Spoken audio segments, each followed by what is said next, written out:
Just when I thought the tyranny couldn't get any worse in this country, from the draconian shutdowns, totalitarianism, communism, authoritarianism, pick your ism. We now have the Democrats full on trying to. I mean, tell me if I'm being hyperbolic. I didn't see the entire hearing today, but I'm looking at this as going, we've got the United States government, Congress people trying to turn our airwaves into state run media. Am I wrong? No, you're exactly right. And the way they're doing it is, and it's not particularly nuanced. It's not clever. It's as subtle as a jackhammer. What they want to do, this was all started when you had a couple of Silicon Valley representatives demand that all the cable companies stop carrying Fox, Newsmax, OAN, or any other conservative media outlet, a platform, if you will, that this doesn't comply to the orthodoxy of the hard left. That's what's happening here, and that's what this is about. And don't forget, this is coming at the same time that you have members of Congress who thinks that we need a truth ministry, a truth ministry. And I mean, if you read 1984 by George Orwell, you're going to say, did we step into that dystopian era? I mean, is that what's happening here? Because this isn't just about First Amendment, taking away First Amendment's rights. This is about tyranny. Mm-hmm. This is about control. This is about wanting to punish you if you are heterodox at all. And this country was built on the notion that people will have differing viewpoints. And when they say out of many one, you should have heard some of the people trying to give that spin on it today. But when e pluribus unum comes out of many one, we're talking about the greater good comes from a bunch of different ideas, a bunch of different people having those ideas, and then defending those ideas and having the public debate on those ideas and letting the best ideas rise to the top. But they don't want that. They don't want that. It's all control. I'm glad you're pointing out that it's about control, because the left they're masters at trying to disguise what their end game is. They're masters at word games and crafting narratives, and they're sitting there trying to spend this, at least a little bit that I heard of. Oh, we're not. This doesn't have anything to do with the First Amendment, and in a sense, it doesn't. It's ultimately about control. I mean, this really is an extenuation of the cancel culture. The cancel culture comes in the form of shutting down conservatives, big tech doing that, trying to get people fired if they dare to have a different opinion. This is another version of the cancel culture, is trying to get 75 million Americans be declared as a domestic terrorist and insurrectionist if they dare to question the outcome of an election, have 75 million of those Trump supporters be considered white supremacist. It's an extension of cancel culture, which was also a weaponized FBI and DOJ targeting Americans simply because they had an opposing view. Ultimately, the end game is about control. They know they can't sell their message and their agenda with facts. And they know that if they can control the message, they can control minds. Every bit of this is about control. And ultimately, it's about a centralized system of control over every aspect of our lives. And we've seen that play out with the coronavirus. And now, if they can control all the information that's going to the American people, then they've got complete control over every aspect of our lives, don't they? Well, that's exactly right. So when you start talking about it, you have all the bills that they're doing lately. You've got the HR one, which is the elections bill. So they want to control from the center, from Washington, D.C. They want to control all the elections in the states and counties, cities and towns around America. And in so doing, the election itself will become inconsequential, just like in former Soviet Union, any of these tin-horn dictatorships that have a single-party system. That's what they want. And everybody, there'll be places where everybody has to vote. But you know what? It doesn't matter because we know who the outcome is before you get to the vote. So there's that bill. There's this action on the controlling or trying to limit speech and media. That's going on. You've got a number of bills that we were discussing in another committee today dealing with everybody's a white supremacist and a racist and that we have domestic terrorism. And so if you're a Trump supporter, you're just inherently bad like that.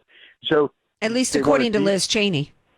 Well, don't even get me going on Liz Cheney. It just gets worse and worse and worse with her, and that's why some of us were trying to remove her. Mm-hmm. And that someday you and I will have a little chat about how that happened, but or didn't happen. But in reality, people like her. They're tools, mm-hmm. quite frankly, because they're being used by a small wedge group of Republicans who hate Donald Trump and they hate Donald Trump supporters. And basically, they're saying we hate 74 million Republicans. Mm-hmm. We hate having the most Republicans vote in the history of America. We don't like those people. We want to go back to the status quo anti-Donald Trump. So we want to be basically going back to where we have forever wars. We've got basically a uniparty system, and maybe they'll be in power, the Democrats, maybe we'll be in power. But our interest, the interest of that small wedge group of the uniparty, they'll be benefited by whoever's there. That's what they want. And so, but that's outdated because the Democrats don't want that anymore. The Democrat elites, they know what it means. They want authority and control, so they don't even care. They're just using those people as tools to provide a split amongst the Republican Party to try to prevent people like Donald Trump and conservatives from winning anymore. But the point is, ultimately, it all comes back, as you said, to control. So the whole host of bills that you're seeing that are rolling out here in the next few weeks, it's all about how to give the Democrat Party control and emasculate the constitutional republic that we have. And I've never been more grateful for a two-party system, but we got to have the two-party system, and they're going to try to be a one-party system. Well, yeah, and I'm glad you pointed out that being useful tools. I mean, these Republicans, these never Trumpers, who were happy to think that maybe Georgia had some fraud going on, and gave it to Biden or Pennsylvania or any of these states, don't seem to realize that the end game will be to ace them out as well. The Democrats don't. It's not as though they're looking. Let's go back to those days where John McCain and the rhinos were reaching across the aisle. No, this is about ultimately moving, moving the Republican Party out and ushering in full-on Marxism in this country. Let's talk about HR. I don't remember the number on the Equality Act, because isn't that being voted on tomorrow? HR 5 debated and voted on tomorrow. This is a horrific bill, Andrea. This is a bill that when we start talking about control, this is about control again. This isn't just that they're emasculating religious rights and religious freedom and taking away conscience and forcing abortion regardless of conscience. This is not merely about forcing women and girls to share bathrooms with biological men and sports with biological men, etc. Though, of course, all those things are part of what they're doing. But again, this is control. Mm-hmm. This is saying you can't associate with whom you want to associate. You can't practice your religion the way you want to practice your religion. You cannot speak and be who you are, because we're going to say that you're involved in hate crimes, etc. This is all about control, and they've got that weird way of doing things that they always come up with the right name to make you look like you're a fool if you vote against it. But it's the Equality Act. Mm-hmm. It really is the Inequality Act. It is the Take Away Your Rights and Your Freedom Act. That's what Congress is doing right now. That's what the Democrats are doing. And excuse me for interrupting, and to remind everybody, we talked about this extensively on last night's show about what the Equality Act is. This is, and I'm glad you pointed out that it's, and I said this last night, whatever they name it, it's always the opposite. And they want to shame you. They want, Andy Biggs voted against equality. How about a little shame here? As I've said to my close LBGT friends, your movement isn't about civil rights when it ultimately takes the rights away from somebody else. Shame on you if that's where you're going with this. And let me tell you guys something else, you LBGT friends of mine, they are using you. They don't give a crap about your rights or anybody else's. That this is and this is targeting specifically, this Equality Act really targets children too, because this goes hand in hand with that Levine person who's pushing for puberty blockers on children. There's a reason why they're targeting children to recruit them into transgenderism, because when you look at history and totalitarianism, the rise of dictatorships and even Nazi Germany and beyond, children are always sacrificed. There's medical experimentation done on them. Their minds are exploited in indoctrination regimes to get them a part of, to get them online with the state. I don't have time to get into that, but you know what I'm talking about. And this is an exploitation of children, an exploitation of the LBGT community, and it's all for power. Yeah, I got to tell you a humorous side note to this.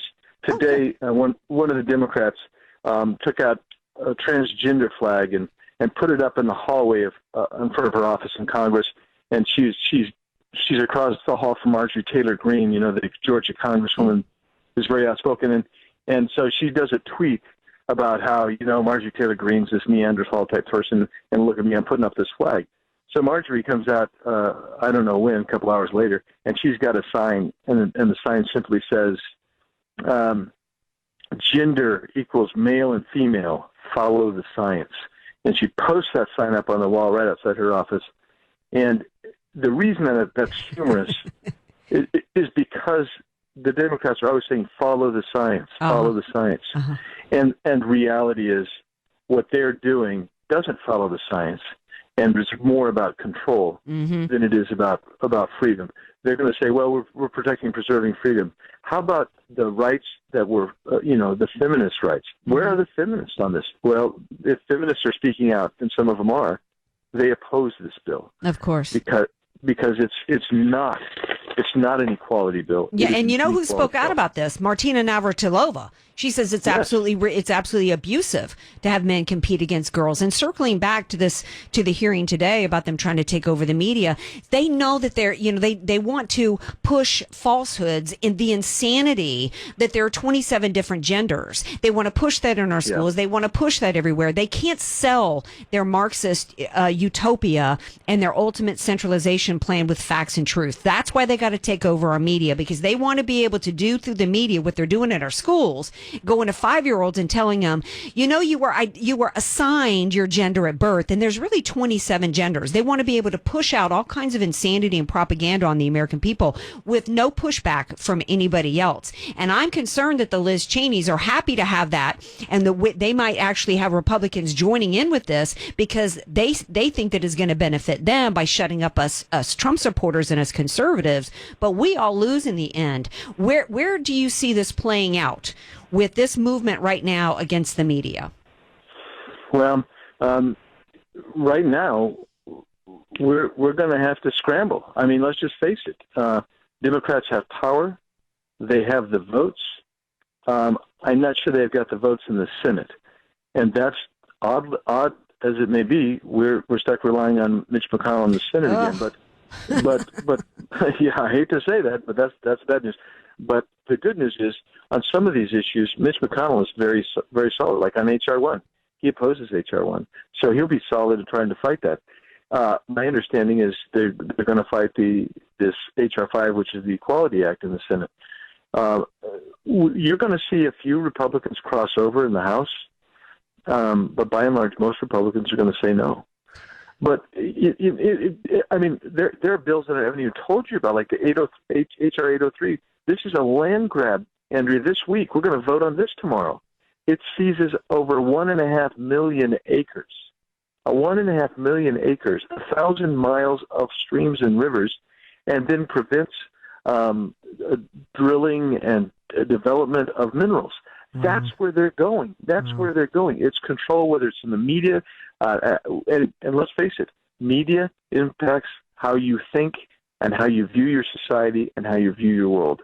They want that control. Absolutely. Well, thank you so much for what you're doing to continue to fight for our freedoms. You've been a voice for freedom all along the way, and I know you've taken the slings and arrows as a result of that. And I thank you for giving us the time and coming on tonight, because it's late back where you are. So thank you so much. I appreciate it.